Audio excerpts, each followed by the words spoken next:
കൂട്ടുകാർക്ക് നല്ലൊരു രാത്രി ആശംസിച്ചുകൊണ്ട് മാമ്പഴത്തിന്റെ പുതിയ വീഡിയോയിലേക്ക് സ്വാഗതം. നമുക്ക് നേരെ ആദർശിന്റെ നയനയുടെയും നാളത്തെ നല്ലൊരു പ്രൊമോ വിശേഷം കണ്ടാലോ. അങ്ങനെ നാളത്തെ പ്രൊമോ വിശേഷത്തെ നമ്മൾ കാണാൻ പോകുന്ന അടിപൊളി വിശേഷങ്ങളൊക്കെ തന്നെയാണ്. അനാമയുടെ അഹങ്കാരത്തിന് അനാമയ്ക്ക് എട്ടിന്റെ പണി കിട്ടുന്നുണ്ട്. അപ്പം അനാമിക ചെറിയ കാര്യമൊന്നുമല്ല ചെയ്ത് വെച്ചിരുന്നേ. അനാമിക നന്ദുവിനെ വീട്ടിൽ നിന്ന് അനന്തപുരി വീട്ടിൽ നിന്ന് ഓടിക്കാൻ വേണ്ടിയിട്ട് ജാനകിയോട് ഏഷന് കൂട്ടി കൊടുക്കുന്നൊക്കെയുണ്ട്. അതിന് തക്കതായ പ്രതിഫലം അനാമികയ്ക്ക് കിട്ടുവാണ്. അങ്ങനെ അനാമികയുടെയും വിവാഹമൊക്കെ മുടങ്ങുന്നുണ്ട്. അപ്പൊ അതിന്റെ കുറച്ച് വിശേഷങ്ങളൊക്കെയാണ് നാളെ നമ്മൾ കാണുന്നത്. ഇന്ന് നമ്മൾ കണ്ടു അനന്തപുരി വീട്ടിൽ നിന്ന് വളരെ സങ്കടത്തോടു കൂടിയിട്ടാണ് നന്ദു വീട്ടിലേക്ക് പോരുന്നത്. അങ്ങനെ വരുന്ന വഴിക്ക് അനാമിക ഫോൺ ചെയ്തിട്ട് പറഞ്ഞു, അതെ എനിക്ക് നന്ദുവിനെ ഒന്ന് കാണണമെന്ന് പറയാം. നന്ദുവിനാണെങ്കിൽ അനാമികനെ കാണാൻ ഒട്ടും താല്പര്യമില്ലായിരുന്നു. പക്ഷെ കണ്ടേ തീരുവെന്നുള്ള ഒരേ ഒരു വാശിയിൽ അവള്. അവസാനം നന്ദു പറഞ്ഞു ശരി കാണാന്ന് പറയാണ്. അങ്ങനെ നന്ദു അനാമികയ്ക്ക് വേണ്ടി വെയിറ്റ് ചെയ്ത് നിൽക്കുകയാണ്. അങ്ങനെ വെയിറ്റ് ചെയ്ത് നിന്നപ്പോഴത്തേനും അനാമിക വന്നു. അനാമിക വന്നിട്ട് നന്ദുവിനെ ഇടിച്ചു, നീ അനന്തപുരി വീട്ടിലായിരുന്നു അറിഞ്ഞായിരുന്നു. അതെ എന്നോട് ജാനകി ആന്റി പറഞ്ഞായിരുന്നു പറയാം. ഇത് കേട്ടപ്പോൾ നന്ദു പറഞ്ഞു, അല്ല എന്നോട് ചേച്ചിമാർ അങ്ങോട്ട് ചെല്ലാൻ പറഞ്ഞിട്ടുണ്ടായിരുന്നു. അനിയുടെ കല്യാണം ഒക്കെ അല്ലേ, അപ്പൊ 2 ദിവസം കഴിഞ്ഞ് കല്യാണത്തിന് ശേഷം വീട്ടിലേക്ക് വന്നാൽ മതി എന്ന് പറഞ്ഞു. അതാ ഞാൻ അങ്ങോട്ട് പോയെന്ന് പറയാം. നിനക്ക് നാണമുണ്ട് നീ അങ്ങോട്ട് പോവാ. അല്ല നീ എന്തിനാ അങ്ങോട്ട് പോയത്? അവിടെ അനിയുടെ കല്യാണം കഴിഞ്ഞിട്ടില്ല, അതിനു മുമ്പ് നീ എന്തിനാ അങ്ങോട്ട് പോയത്? എനിക്കറിയാം നിന്റെ മനസ്സിലിരിപ്പ് എന്താന്ന്. നീയും നിന്റെ ചേച്ചിമാരും അമ്മ എല്ലാരും കൂടെ കൂടിയിട്ട് പുതിയ പ്ലാനുകളൊക്കെ ആയിട്ട് അങ്ങോട്ട് ഇറങ്ങിയതായിരിക്കും അല്ലേ. നീ അനിയുടെ മനസ്സ് കീഴടക്കി അവിടെ കയറി കൂടാനായിരിക്കും നിന്റെ മനസ്സിലെ വിചാരമല്ലേ. അതൊക്കെ വെറും ധാരണ മാത്രമാ, ഒരിക്കലും അത് നടക്കാൻ പോകുന്നില്ല കേട്ടോ. അങ്ങ് അതിന് വെച്ച വെള്ളം അങ്ങോട്ട് വാങ്ങി വെച്ചേക്കാൻ പറയാ. പെട്ടെന്ന് നന്ദു പറഞ്ഞു, ഇതേ അനാമിക അനാവശ്യമായിട്ടുള്ള കാര്യമൊന്നും പറയണ്ട. എനിക്ക് അനിയുമായിട്ട് യാതൊരു റിലേഷനും ഇല്ല അറിയാലോ. പിന്നെ ഇതൊക്കെ ഞാൻ വിശ്വസിക്കണം നീ പറയുന്ന കാര്യം? നല്ല കഥയായിപ്പോയി. എപ്പോ വിശ്വസിച്ച് കൂട്ടിയാൽ മതി. എനിക്കറിയാം നീയും അനിയും തമ്മിൽ അരുതാത്ത ബന്ധമുണ്ടെന്ന്. നിനക്ക് സഹിക്കാൻ പറ്റുന്നില്ല. അതല്ലേ ഇപ്പൊ നിന്റെ മനംമാറ്റത്തിന് കാരണം. നിന്റെ മനസ്സ് വിഷമിക്കുന്ന അതുകൊണ്ടല്ലേ എന്ന് ചോദിക്കാം. ധ്യാനാമിക വെറുതെ എന്തിനാ ഓരോ കാര്യങ്ങൾ പറഞ്ഞ്. ഇത് പറയാനാണെങ്കിൽ എന്നെ ഇങ്ങോട്ട് വിളിക്കേണ്ട കാര്യമില്ലായിരുന്നു പറയാം.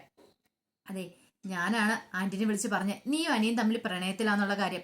അതുകൊണ്ടാണ് ജാനകി ആന്റി നിന്നെ അവിടെ നിന്ന് ഓടിച്ചതെന്ന് പറയാം. ഇത് കേട്ടോ നന്ദുവിന് മനസ്സിലായി. അപ്പൊ അനാമിയാണ് ഇതിന്റെ പിന്നെ പ്രവർത്തിച്ചിരിക്കുന്നത്. പക്ഷെ നന്ദുവിനൊന്നും ചെയ്യാൻ പറ്റത്തില്ലോ. നന്ദുവൊന്നും അതിനെക്കുറിച്ചൊന്നും മിണ്ടിയില്ല. നന്ദു പറഞ്ഞു, അതെ എനിക്ക് പോണം, അല്പം ധൃതിയുണ്ടെന്ന് പറയാം.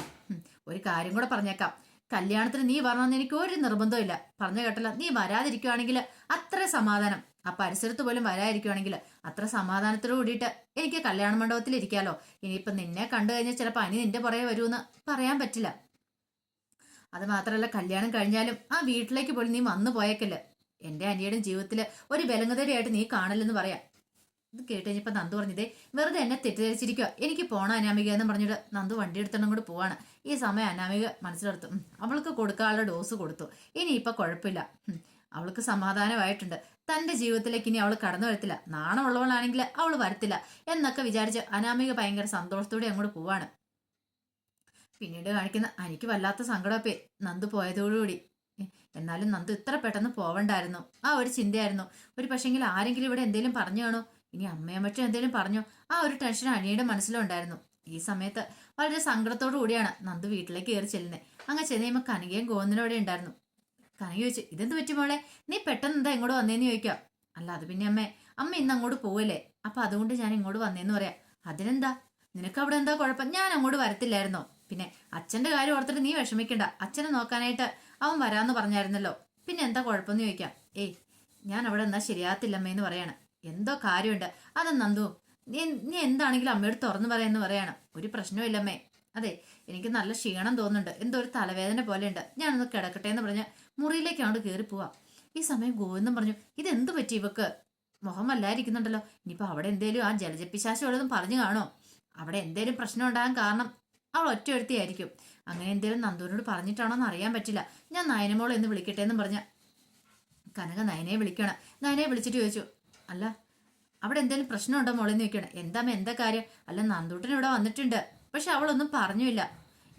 ഇവിടെ പ്രത്യേകിച്ച് അങ്ങനെ പ്രശ്നമൊന്നുമില്ല. നന്ദു പെട്ടെന്ന് വീട്ടിൽ പോണമെന്ന് പറഞ്ഞു അങ്ങോട്ട് പോന്നെന്ന് പറയാം. എന്നാലും അവളുടെ മുഖം കണ്ടിട്ട് എനിക്ക് എന്തോ പന്തിയോട് തോന്നും. അവൾ ഇങ്ങനെയൊന്നും ആയിരുന്നില്ല. ഇവിടുന്ന് പോന്നപ്പോൾ കുറച്ച് സന്തോഷമെങ്കിലും അവളുടെ മനസ്സിലുണ്ടായിരുന്നു. പക്ഷെ തിരിച്ചു വന്നു കഴിഞ്ഞപ്പോൾ അവളുടെ മുഖം കണ്ട് സഹിക്കുന്നില്ല, എന്തോ പ്രശ്നമുള്ള പോലെ തോന്നി. അതാ ഞാൻ വിളിച്ചതെന്ന് പറയണം. വേറെ കുഴപ്പമൊന്നുമില്ല, പ്രശ്നമൊന്നുമില്ല എന്ന് പറയണം. അത് കേട്ട് കഴിഞ്ഞപ്പോഴാ ശരിക്കും പറഞ്ഞാൽ കനയ്ക്ക് ഒരു സമാധാനമായത്. ഒരു പക്ഷെ അവിടെ ചെന്ന് അനിയെ കണ്ടു കഴിഞ്ഞപ്പോൾ വിഷമായി കാണുമായിരിക്കും. അതുകൊണ്ടായിരിക്കും അവളിങ്ങോട്ട് തിരികെ വന്നേ. ആ ആ ഒരു ചിന്തയായിരുന്നു കനയ്ക്കും ഗോവിന്ദനും ഉണ്ടായിരുന്നത്. പിന്നീട് നന്ദു മുറിയിലേക്ക് എന്നിട്ട് അനാമിക പറഞ്ഞ കാര്യങ്ങളെല്ലാം മനസ്സിലിട്ട് ആലോചിച്ചുകൊണ്ടിരിക്കുക. എന്നാലും വെറുതെ ഒന്നും വേണ്ടായിരുന്നു. തൻ്റെ മനസ്സിൽ ഒരാഗ്രഹം വന്നു. താൻ ഒരിക്കലും അങ്ങോട്ട് പോകാൻ പോലും പാടില്ലായിരുന്നു. അല്ലെങ്കിലും തൻ്റെ ചേച്ചിമാരെ വിളിച്ചുകൊണ്ട് എന്തിനാ താൻ അങ്ങോട്ട് പോയത്? താൻ അങ്ങോട്ട് ചെന്നോണ്ടല്ലേ ജാനകി ആൻറ്റിയുടെ വായിന്ന് അങ്ങനെ അതൊക്കെ കേൾക്കേണ്ട വന്നേ. അപ്പം ആൻറ്റി ഇതൊക്കെ മനസ്സിലിട്ടോണ്ടാ പറഞ്ഞേ. പക്ഷെ തൻ്റെ മനസ്സിൻ്റെ വേദന ആരോടെങ്കിലും പറയാൻ പറ്റുമോ? അനിയോട് പറയാൻ പറ്റില്ല. നയനേച്ചിയോട് പറഞ്ഞ നയനേച്ചിയും വിഷമിക്കും. അതുകൊണ്ട് തൽക്കാലത്തേക്ക് ആരോടും പറയേണ്ടത് തന്നെ വെച്ചു. ഈ സമയത്ത് അനാമിക ഭയങ്കര സന്തോഷത്തോടെ വീട്ടിലേക്ക് പോവാണ്. അങ്ങനെ പോണ സമയത്താണ്, ഡ്രൈവ് ചെയ്ത് പോകുന്ന സമയത്ത് ഒരു വണ്ടി ഇങ്ങോട്ട് വിലങ്ങനെ വന്ന് നിൽക്കുകയാണ്. പെട്ടെന്ന് അനാമിക ഇതാരാ ഈ വണ്ടി കൊണ്ട് നടുറോട്ടിലിട്ട് നിൽക്കുന്ന ഓർത്തുകൊണ്ട് അനാമിക പെട്ടെന്ന് പറഞ്ഞു വണ്ടി മാറ്റാൻ പറയണം. പക്ഷെ വണ്ടി മാറ്റിയില്ല. അനാമികക്ക് ദേഷ്യം വന്നു. അങ്ങോട്ട് അനാമിക കാറിന്നിറങ്ങിയിട്ട് നിന്നോടല്ലേ വണ്ടി മാറ്റാൻ പറഞ്ഞതെന്ന് ചോദിച്ചിട്ട് അങ്ങോട്ട് ഇറങ്ങി ചെല്ലുവാണ്. പെട്ടെന്ന് അനാമികനെ 2-3 പേര് കൂടിയിട്ട് വായ അങ്ങോട്ട് മൂടി പിടിക്കണം. അങ്ങനെ കാറിനകത്തേക്ക് അങ്ങോട്ട് കയറ്റി. അനാമയ്ക്കൊന്നും ഒച്ചത്തിൽ കരയാൻ പോലും പറ്റിയില്ല. അതിനു മുമ്പ് എല്ലാ കാര്യങ്ങളും നടന്നിരുന്നു. പിന്നീട് അനാമയെ കൊണ്ടുവന്നേ ഒരാളൊഴിഞ്ഞ വീട്ടിലേക്കായിരുന്നു കൊണ്ടുവന്നേ. ആളൊഴിഞ്ഞ വീട്ടിലേക്ക് കൊണ്ടുപോയി കഴിഞ്ഞപ്പോൾ അനാമയ്ക്ക് ഒന്നും മനസ്സിലായില്ല. എന്താ നിങ്ങൾ ആരാ, നിങ്ങൾ എന്തിനാ ഇങ്ങനെയൊക്കെ ചെയ്യുന്നതെന്ന് ചോദിച്ചു. അതെന്തിനാന്നൊക്കെ ഞങ്ങളുടെ ബോസ് വന്ന് ഞാൻ പറഞ്ഞോളൂ എന്ന് പറയാണ്. ഇത് കേട്ടും അനാമ ചോദിച്ചു ബോസ് അതാരാ? അതൊക്കെ കണ്ടോ?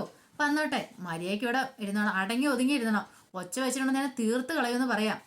ഈ സമയം അനാമ ചോദിച്ചു എന്നെ എന്തിനാ ഇങ്ങോട്ട് കൊണ്ടുവന്നേ? അതിനുള്ള ഉത്തരവൊക്കെ ആയിട്ട് ഇപ്പോൾ വരൂന്ന് പറയാണ്. ഈ സമയത്ത് ഒരു പിള്ളേക്കാരൻ അങ്ങോട്ട് വരുന്നുണ്ട്. അയാളെ കണ്ടാൽ തന്നെ അറിയാം അയാളൊരു റൗഡിയാന്നുള്ള കാര്യം. അയാളങ്ങോട്ട് വന്ന് അനാമികയുടെ മുന്നിൽ നിന്നിട്ട് ചോദിച്ചു എന്നെ മനസ്സിലായെന്ന് ചോദിക്കുക. അയാളെ കണ്ടതും അനാമിക ഒന്ന് ഞെട്ടി. കാരണം അയാളുടെ പലിശക്കാരനും അങ്ങനെ എന്തോ ആണ്. അനാമികയുടെ അച്ഛനണ്ട് പൈസ മേടിച്ചിട്ട് കൊടുക്കാത്തതുകൊണ്ട് അങ്ങാണ്ടാന്ന് തോന്നേ അനാമികനെ അങ്ങോട്ട് കൊണ്ടുപോയിരിക്കുന്നേ. പിന്നീട് അനാമികയോട് പറഞ്ഞു അതേ തരാനുള്ള പൈസ തരാൻ പറയണം നിന്റെ അച്ഛനോട്.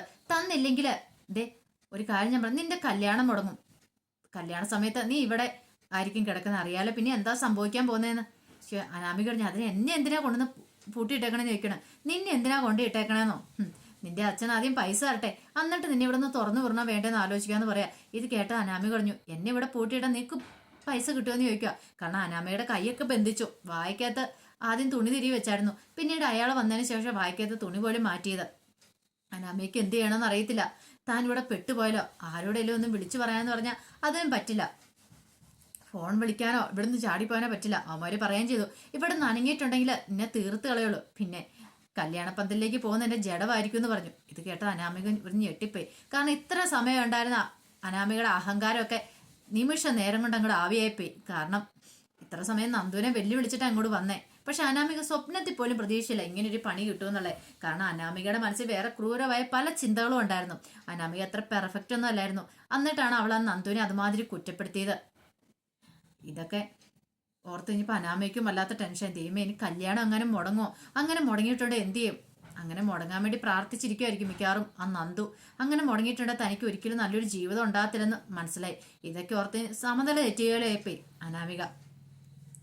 ഈ സമയത്ത് നയനം വല്ലാത്ത ടെൻഷനിലായിരുന്നു. നന്ദു പോയതുകൊണ്ട് അതിൻ്റെതായ ഒരു വിഷമം. പാവം അവളുടെ മനസ്സ് ഒത്തിരി വേദനിച്ചാ പോയിരിക്കണേ. ഈ സമയം ആദർശ് വന്നിട്ട് ചോദിച്ചു അല്ല നന്ദു എന്തിനാ ഇത്ര പെട്ടെന്ന് പോയത്?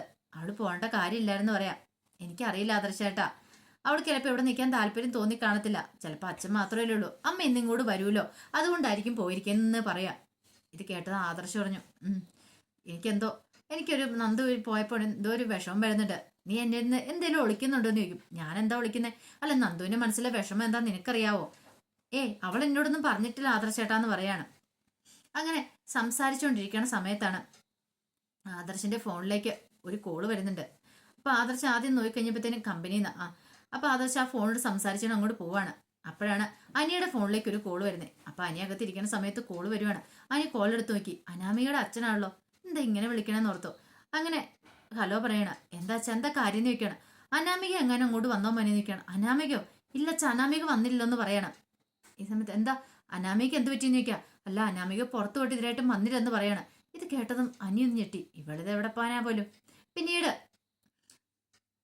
അനി എന്ത് ചെയ്യുക ശരിയെന്ന് പറഞ്ഞ് ഫോൺ വെക്കുക. ഈ സമയത്ത് നയന എവിടെ ഉണ്ടായിരുന്നു. നയന ചോദിച്ചു ആരാ അനി വിളിച്ച, എന്താ കാര്യം എന്ന് ചോദിക്കാം. അനാമികയുടെ അച്ഛനെ വിളിച്ചേ. അനാമികയുടെ അച്ഛൻ എന്തിനാ വിളിച്ചേ? അതെന്ന് പറഞ്ഞാൽ അനാമേനെ കണ്ടില്ലെന്നും പറഞ്ഞാൽ വിളിച്ചെന്ന് പറയണം. അനാമേനെ കണ്ടിരുന്നോ? അതെ, അവളെങ്ങാണ്ട് വീട്ടിൽ ചെന്നില്ലെന്നോ മറ്റോ എന്നിട്ട് പറഞ്ഞെന്ന് പറയണം. ഒരു ഒഴുക്കം മട്ടിലാണ് അനി പറയുന്നത്. അത്ര താല്പര്യമില്ലാത്ത പോലെ. അവൾ ഇതിലേടിയാലും പോവാണെ പോട്ടെ എന്നുള്ള രീതിയിലാണ് അനിയുടെ മനസ്സറിയും. ഈ സമയത്ത് ആദർശ് അങ്ങോട്ട് വന്നു. എന്താ കാര്യം എന്ന് ചോദിക്കാം. ദേ അനാമികയുടെ വീട്ടിൽ നിന്ന് വിളിച്ചു. അവളെ കണ്ടില്ലെന്നും പറഞ്ഞുകൊണ്ട് വീട്ടിൽ നിന്ന് വിളിച്ചേക്കുമെന്ന് പറയണം. ഇത് കേട്ടത് ആദർശ് പറഞ്ഞു, എടാ എന്നിട്ട് നീ എന്താടാ ഇങ്ങനെ ഇരിക്കുന്നത്? പിന്നെ ഞാൻ എന്ത് ചെയ്യാനാ? അവൾ ഏതിലൂടെയല്ലൊക്കെ പോയി കാണുമായിരിക്കും. കല്യാണമൊക്കെ അല്ലേ, വല്ല പർച്ചേസിങ്ങിനും പോയി കാണും. അത് കഴിയുമ്പോൾ അവളെ വീട്ടിലേക്ക് എന്തോളും. അതിന് അവർ ഇത്രമാത്രം കണ്ട് ടെൻഷൻ അടിക്കേണ്ട കാര്യമുണ്ടോ എന്ന് ചോദിക്കുക. നയന പറഞ്ഞു, എന്തായാലും പുറത്തു പോയിട്ട് ഇത്ര സമയമായിട്ടും കിട്ടുന്നില്ലെങ്കിൽ വിളിച്ചിട്ടും കിട്ടുന്നില്ലെന്നല്ലേ പറഞ്ഞേ. അവളുടെ വല്ല ഫോൺ സ്വിച്ച് ഓഫ് ആയി പോയി കാണുമെന്ന് പറയാ. പക്ഷേങ്കിൽ ഇത് ജാനകി അറിഞ്ഞു. ജാനകിക്ക് വല്ലാത്തൊരു ടെൻഷൻ ഉണ്ട്. ഇനിയിപ്പം നന്ദുവിന്റെ കൂട്ടുകാരെന്തേലും അവൾ എന്തേലും ചെയ്യാം, അനാമികനെ എന്തേലും ചെയ്തോ എന്നൊരു ടെൻഷൻ ഉണ്ടായി. പെട്ടെന്ന് ജാനകി വന്നിട്ട് നയനയോട് ചോദിച്ചു, അല്ല നന്ദു പോയില്ലേന്ന് ചോദിക്കും. നന്ദു പോയി വല്യമ്മയെന്ന് പറയണ. അല്ല നന്ദു വീട്ടിലുണ്ടോന്ന് വിളിച്ചു നോക്കാൻ പറയണം. അതെന്തിനാ ഇപ്പൊ അങ്ങനെ ചോദിക്കുന്നത്? വിളിച്ചു നോക്കാൻ പറയണം. പിന്നീട് നയനെ വീട്ടിലേക്ക് വിളിച്ച് നന്ദു ഉണ്ടോന്ന് ചോദിക്കും. അപ്പം നന്ദു വീട്ടിലുണ്ട്. ഇപ്പം നയന പറഞ്ഞു, നന്ദു വീട്ടിലുണ്ടെന്നാ പറഞ്ഞെന്ന് പറയാം. അല്ല എന്താ അങ്ങനെ ചോദിച്ചെന്ന് ചോദിക്കാം. ഏയ് ഒന്നുമില്ല, അനാമീനെ കണ്ടില്ലെന്ന് പറഞ്ഞു. ഇപ്പം നന്ദുവിന്റെ ഗുണ്ടകളും എങ്ങാനും അവളെ കിഡ്നാപ്പ് ചെയ്തെന്ന് അറിയാൻ വേണ്ടിയിട്ടാന്ന് പറയാം. ഇത് കേട്ടതും എനിക്ക് വല്ലാത്ത ഞങ്ങള് സങ്കടവും ദേഷ്യവും എല്ലാം വന്നു. കാരണം സ്വപ്നത്തിൽ പോലും പ്രതീക്ഷ കാര്യമല്ല അങ്ങനെ ചെറിയമ്മ അങ്ങനെ പറഞ്ഞത്. കാരണം ഒരിക്കലും അങ്ങനെ പറയാൻ പാടില്ലാത്ത അനാമീനെ കിഡ്നാപ്പ് ചെയ്ത് കൊണ്ടുപോകാൻ അല്ലെങ്കിൽ അനാമീനെ എന്തെങ്കിലും ചെയ്യാനായിട്ട് നന്ദു ഒരിക്കലും മുതിരില്ല. പക്ഷെ ജാനകി ചെറിയമ്മയുടെ മനസ്സിൽ വേറെ എന്തൊക്കെയോ കാര്യങ്ങളാണ്. അതുകൊണ്ടാണ് ഇങ്ങനെയൊക്കെ പറയുന്നത്. പെട്ടെന്ന് തന്നെ അനി ചോദിച്ചു, അമ്മ എന്തൊക്കെയാ പറയണേന്ന് ചോദിക്കും. അതെ എന്നെ കൊണ്ടൊന്നും കൂടുതലൊന്നും പറയിപ്പിക്കരുത്. അത് കല്യാണം മുടക്കാൻ വേണ്ടിയിട്ട് പലരും ഇറങ്ങി തിരിച്ചിട്ടുണ്ട്. അതുകൊണ്ടാണ് ഞാൻ പറഞ്ഞതെന്ന് പറഞ്ഞിട്ട് അങ്ങോട്ട് പോവാണ്. ഈ സമയം അനി പറഞ്ഞു, അവൾ എതിലേലും പോയി കിടക്കുന്നതിന് അമ്മ എന്തിനാ നമ്മളെ കുറ്റപ്പെടുത്തുന്നതെന്ന് ചോദിക്കുക. എനിക്കറിയില്ല എൻ്റെ അനിയെന്ന് പറഞ്ഞ് നയന വല്ലാത്ത സങ്കടത്തിൽ അങ്ങോട്ട് പോവാണ്. ഈ സമയം നന്ദുവിന്റെ മുറിയിലേക്ക് കനക കയറി വരുവാണ്. കനക വന്നിട്ട്, എന്താ നന്ദു നീ എന്താ വിഷമിച്ചിരിക്കണേന്ന് ചോദിക്കും. ഒന്നുമില്ലമ്മേന്ന് പറയണ. എന്തോ കാര്യമായിട്ട് പ്രശ്നമുണ്ട്, എന്താണെങ്കിലും എന്നോട് പറ. ഒന്നുമില്ല, അവിടെ എന്താ സംഭവിച്ചതെന്ന് ചോദിക്കുക. അവസാനം ജാനകി പറഞ്ഞ കാര്യം പറയാണ്. ഇത് കേട്ട് കഴിഞ്ഞപ്പം കനക ചോദിച്ചു, ഇനിയിപ്പോൾ എന്തേലും അവർ അറിഞ്ഞിട്ടുണ്ടായിരിക്കുമോ മോളെ? അനാമിക എന്തേലും പറഞ്ഞിട്ട് കാണുമെന്ന് ചോദിക്കുക. എനിക്കറിയില്ലമ്മേ, എന്തേലും പറഞ്ഞോന്ന് എനിക്കറിയില്ല. എന്നോട് ഇങ്ങനെ പറഞ്ഞേ, അതുകൊണ്ട് ഞാൻ ഇങ്ങോട്ട് പോന്നേന്ന് പറയാം. ഇത് കേട്ടതും ഭയങ്കര സങ്കടമായിപ്പോയി. അതെ മോള് വിഷമിക്കണ്ടെന്നും പറഞ്ഞുകൊണ്ട് നന്ദുവിനെ ചേർത്ത് നിർത്തി ആശ്വസിപ്പിക്കുകയാണ് കനക. അപ്പൊ അതിന്റെ വിശേഷങ്ങളൊക്കെയാണ് നാളെ കാണാൻ പോകുന്നത്. ഇതിന്റെ ഫുൾ വിശേഷങ്ങളായിട്ട് നാളെ രാവിലെ വരാട്ടോ. അപ്പൊ എന്താണെങ്കിലും അനാമയ്ക്ക് കിട്ടേണ്ട പണി തന്നെയാണ് കിട്ടിയിരിക്കുന്നത്. ഇനി കല്യാണം മുടങ്ങണം, എന്നാലും അനാമയുടെ അഹങ്കാരത്തിന് ഒരു കുറവൊക്കെ വരുള്ളൂ. അപ്പൊ അതിന്റെ വിശേഷങ്ങളൊക്കെ നമുക്ക് എല്ലാവർക്കും കാത്തിരിക്കാം കേട്ടോ. അപ്പൊ ആദ്യമായി കാണുന്നവരാണെങ്കിൽ ചാനൽ ഇഷ്ടപ്പെട്ട ഒന്ന് സബ്സ്ക്രൈബ് ചെയ്യാൻ മറക്കരുതേ. അതോടൊപ്പം തന്നെ കണ്ടുകൊണ്ടിരിക്കുന്ന എല്ലാവരുടെ സപ്പോർട്ടിലേക്കും തുടർന്നും പ്രതീക്ഷിച്ചുകൊണ്ട് ഒരിക്കൽ കൂടി എല്ലാവർക്കും നല്ലൊരു രാത്രി ആശംസിച്ചു നിർത്തുന്നു. നന്ദി.